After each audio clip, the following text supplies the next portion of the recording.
Cerita Alkitab Sekolah Minggu, Minggu ke-9 setelah Trinitatis, Minggu 28 Juli 2024, Mazmur pasal 16 ayat 8-11, dengan topik Yesus berkuasa memenuhi kebutuhan kita.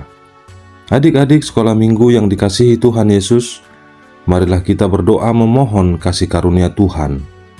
Bapa yang baik, terima kasih untuk hari yang Tuhan beri. Berkati hati dan pendengaran anak-anak-Mu, sehingga mampu memahami firman Tuhan, dan kuatkan kami, sehingga mampu melakukan firman Tuhan dalam kehidupan kami sehari-hari. Amin. Adik-adik, marilah kita membaca firman Tuhan yang diambil dari kitab Mazmur pasal 16 ayat 8-11. Beginilah firman Tuhan. Aku senantiasa memandang kepada Tuhan, karena Ia berdiri di sebelah kananku, aku tidak goyah. Sebab itu hatiku bersuka cita dan jiwaku bersorak-sorak, bahkan tubuhku akan diam dengan tentram.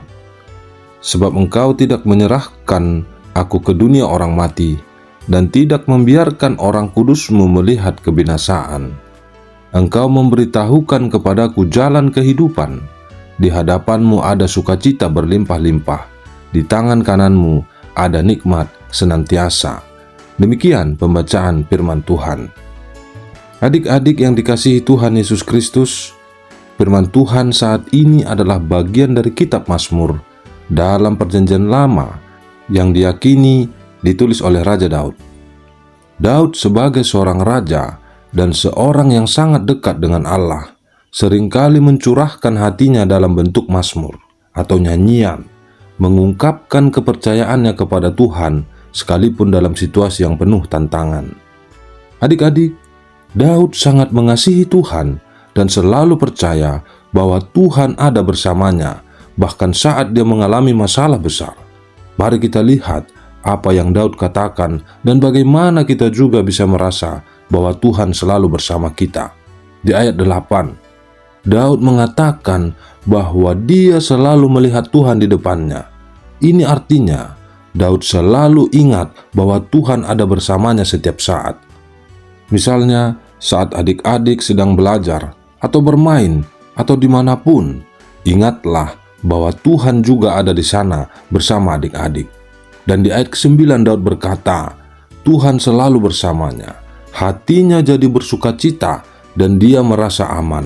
Nah, adik-adik, saat adik-adik merasa takut saat tidur sendirian misalnya, tetapi ketika ayah dan ibu datang dan menemani adik-adik, adik-adik pasti merasa aman dan tidak takut lagi. Nah, begitu juga dengan Tuhan. Ketika kita tahu bahwa Tuhan bersama kita, kita bisa merasa aman dan bahagia. Di ayat ke-10, Daud percaya bahwa Tuhan tidak akan meninggalkannya. Tuhan menjaga kita setiap hari, seperti seorang ibu yang menjaga anaknya agar tidak jatuh atau terluka. Kita bisa percaya bahwa Tuhan selalu melindungi kita. Dan di ayat terakhir, ayat 11, Daud percaya bahwa Tuhan menunjukkan jalan kehidupan yang penuh sukacita. Tuhan mengajarkan kita cara hidup yang baik dan menyenangkan. Ketika kita mengikuti Tuhan, kita akan merasa bahagia yang luar biasa. Adik-adik yang dikasihi Tuhan Yesus, ada seorang gadis kecil bernama Maria yang sangat suka dengan bunga. Setiap hari dia merawat taman bunga dengan hati-hati, menyiraminya dan memastikan bunga-bunganya tumbuh dengan baik.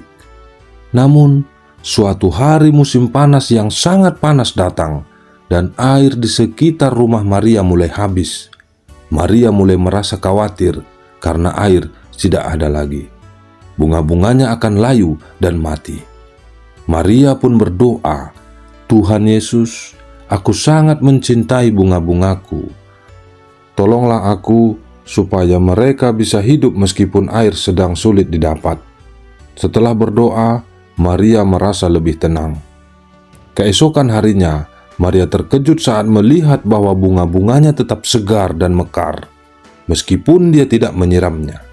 Maria heran dan bertanya-tanya bagaimana mungkin hal itu bisa terjadi. Lalu tidak lama kemudian, seorang pria tua bijaksana yang tinggal di dekatnya datang dan berkata, "Maria, engkau adalah anak yang setia. Bunga-bungamu tetap hidup karena Tuhan Yesus mendengar doamu dan memberikan embun ajaib setiap malam untuk menyiram bunga-bungamu. Sebab embun yang turun dari langit telah membasahi seluruh bungamu dan membuatnya tetap segar dan mekar. Kebutuhannya tercukupi oleh karunia Tuhan." Maria sangat bahagia dan bersyukur kepada Tuhan Yesus karena telah memenuhi kebutuhannya dan menyelamatkan bunga-bunganya. Dan sejak saat itu, Maria semakin percaya bahwa Tuhan Yesus akan selalu memenuhi segala kebutuhannya. Adik-adik yang dikasihi Tuhan Yesus Kristus, apa yang ingin disampaikan Tuhan melalui kisah ini? Pertama, Tuhan Yesus mendengarkan doa kita. Seperti Maria yang berdoa untuk bunga-bunganya, kita juga hendaknya berdoa kepada Tuhan saat kita memiliki kebutuhan atau menghadapi masalah. Sama seperti Daud yang senantiasa berdoa kepada Tuhan. Misalnya saat kita mengalami sakit penyakit ataupun saat dilanda duka, yakinlah Tuhan Yesus selalu mendengar doa kita. Yang kedua, Tuhan Yesus memenuhi kebutuhan kita. Tuhan Yesus memberikan berkat bagi Daud, dan Tuhan Yesus memberikan embun ajaib bagi tanaman Maria untuk menyirami bunga-bunganya. Ini menunjukkan bahwa Tuhan Yesus mampu memenuhi segala kebutuhan kita, bahkan dengan cara-cara yang tidak kita duga. Dan yang ketiga, Tuhan Yesus selalu bersama kita. Adik-adik, Tuhan Yesus menunjukkan kasih setianya yang begitu luar biasa dan ajaib bagi Daud. Dia melindungi Daud, dia menjagai Daud. Begitu pula yang dilakukan oleh Yesus kepada Maria pada cerita kita. Ini menunjukkan bahwa Dia selalu dekat dengan kita dan siap membantu kita kapan saja. Tuhan selalu ada menemani kita. Yakin dan percayalah kepadanya. Adik-adik, oleh sebab itu marilah kita memanjatkan doa dan percaya serta bersyukur kepada Tuhan. Ketika adik-adik menghadapi kesulitan atau memiliki kebutuhan, ingatlah untuk berdoa dan meminta pertolongan dari Tuhan Yesus. Dan percayalah bahwa Yesus mampu memenuhi segala kebutuhan kita, seperti membantu saat kita dalam kesulitan belajar atau memberi teman bagi kita saat kita kesepian. Dan jangan lupa untuk selalu bersyukur atas segala berkat yang Yesus berikan kepada kita setiap hari. Tuhan Yesus memberkati adik-adik sekalian. Amin. Marilah kita berdoa. Bapa yang baik, terima kasih karena Engkau selalu mendengar doa kami dan memenuhi segala kebutuhan kami. Tolong kami untuk selalu percaya kepadamu dan bersyukur atas semua berkat yang Kau berikan. Hanya di dalam nama anak-Mu Tuhan Yesus Kristus, kami berdoa dan mengucap syukur. Amin.